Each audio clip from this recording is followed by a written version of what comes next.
I approached Ekron and slew the governors and nobles who had rebelled and hung their bodies on stakes around the city.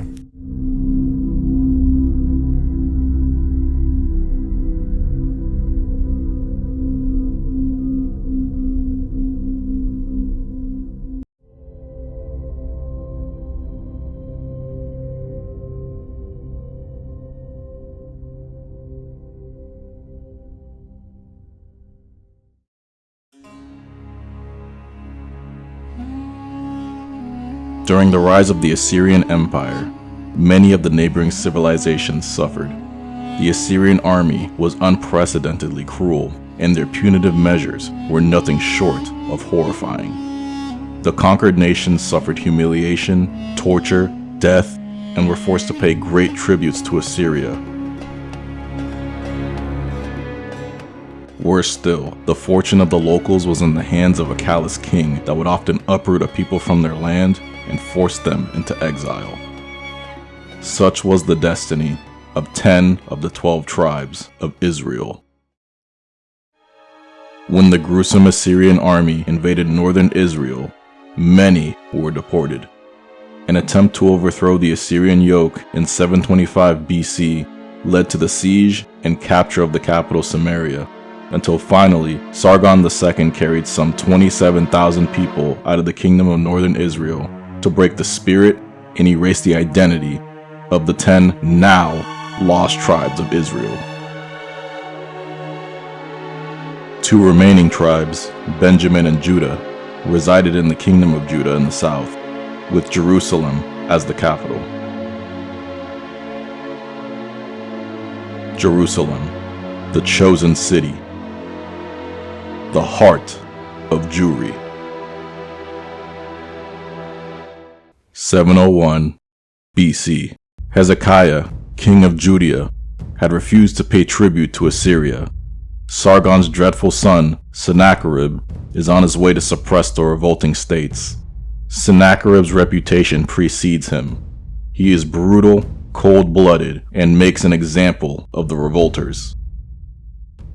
I cut their throats and I cut off their precious lives like a string. The wheels of my war chariot, which brings the wicked and evil low, were splattered with blood and filth. With the bodies of their warriors, I filled the plain like grass. Their testicles I cut off and tore out their privates like the seeds of cucumbers of Ceylon. I cut off their hands. Sennacherib, the great king, the mighty king, king of the world, favorite of the great gods. Before heading into Jerusalem, he besieges the second most important Judean city, Lachish.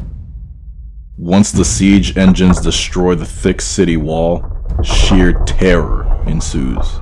Flaying, impalements, plundering, and destruction as the inhabitants are forced into exile. Next in line is Jerusalem. Hezekiah is sensing the ominous destiny that is galloping closer to the walls of the city. While the Assyrians were fighting their way towards Jerusalem, Hezekiah prepared for the upcoming siege by fortifying the city walls and ensuring there would be water access for them, but not the enemy. In a moment of absolute architectural ingenuity, Hezekiah has the water sources blocked above ground and redirected to an underground tunnel that supplied the city with water inside of its walls. To speed up the process, 2 groups of diggers are appointed the job of excavating from 2 different ends until they meet in the middle. The Siloam Tunnel is a success. The spring was protected by additional fortifying walls, and the water is streaming in Jerusalem. The besiegers are due to stay thirsty under the hot Near East sun, while Jerusalem's citizens have access to fresh spring water.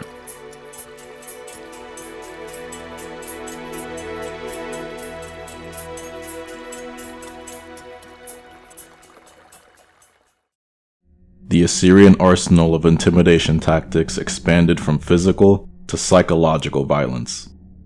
Immediately after the capture of Lachish, Sennacherib sends his men to deliver a message to Hezekiah. Tell Hezekiah, king of Judah, this is what the mighty king, the king of Assyria, has to say. What is this guarantee that makes you yourself rely on it?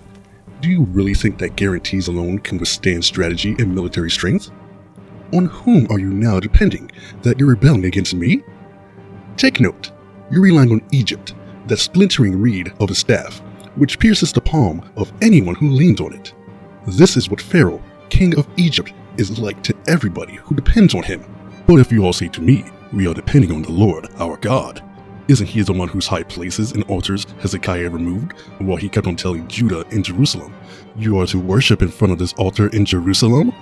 Come now, all of you, make a bet with my master, the king of Assyria. I will give you 2,000 horses if you can furnish riders for them. How then can you repulse even one officer from the least of my master's officials, when you are depending on yourselves, on Egypt, for chariots and horsemen?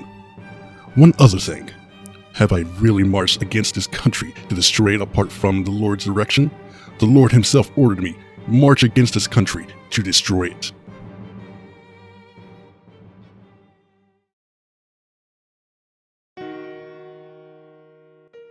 Outside the city walls, the Rabshakeh is attempting to demoralize anyone within earshot.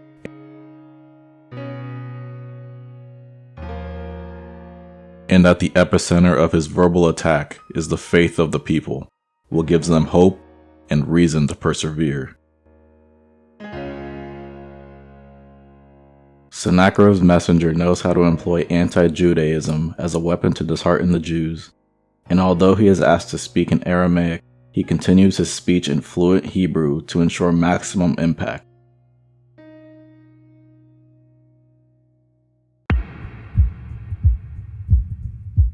Was it only to your master that my master sent me to say these things, and not to the people sitting on the wall, who, like you, will have to eat their own excrement and drink their own urine?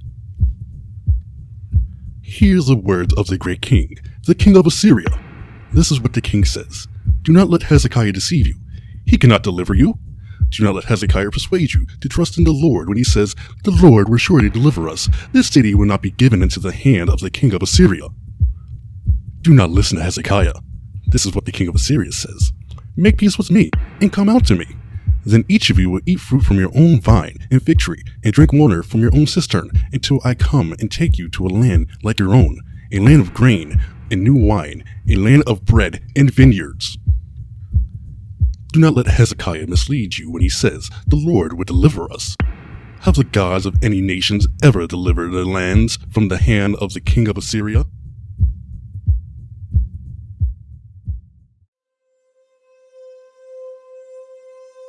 He mocks King Hezekiah and the Lord, and he is asking from the people to give up everything they believe in and trade it with exile. Upon the news of this message, Hezekiah is in distress. He prays humbly and seeks Isaiah's advice, who gives confirmation that God will deliver them from this predicament. Everything is at stake, but above all, the house of God, the temple, is in danger.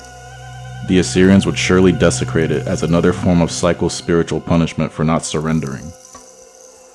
Considering that Sennacherib has already captured all other fortified cities of Judea, is it just a matter of time for their destiny to come to a conclusion?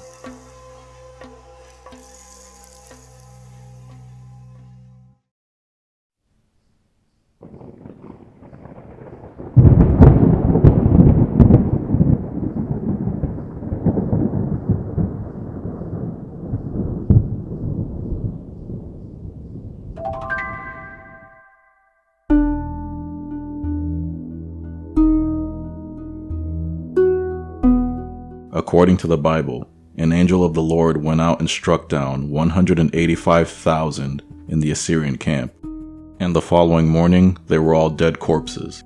So King Sennacherib of Assyria broke camp and retreated. The ancient Greek historian Herodotus recites a horde of mice attacking Sennacherib's army one night, gnawing their shield handles, quivers, and bows.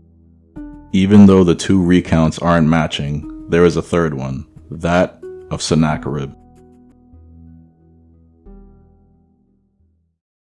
As to Hezekiah, the Jew, he did not submit to my yoke. I laid siege to 46 of his strong cities, Himself I made a prisoner in Jerusalem, his royal residence like a bird in a cage. I surrounded him with earthwork in order to molest those who were his city's gate. Thus I reduced his country, but I still increased the tribute. One can definitely trace the tone of contempt in Sennacherib's words for Hezekiah the Jew. Despite both sides admitting to the fact that a large amount of gold and silver had to be paid, this was certainly a victory for the Jews. On the one hand, Hezekiah had to give all the funds from the temple of the Lord, and even had to cut off the gold from the temple doors to pay the tribute, but Jerusalem remained intact. On the other hand, Sennacherib mentioned he was favored by the gods he prayed to in the prism he had created describing his victories. He thought of himself as pious, and the deep anti-Judaism in the letters he sent to Hezekiah, as well as the message from his Rabshakeh, denote that this was ultimately a battle between gods, and the God of Israel had prevailed.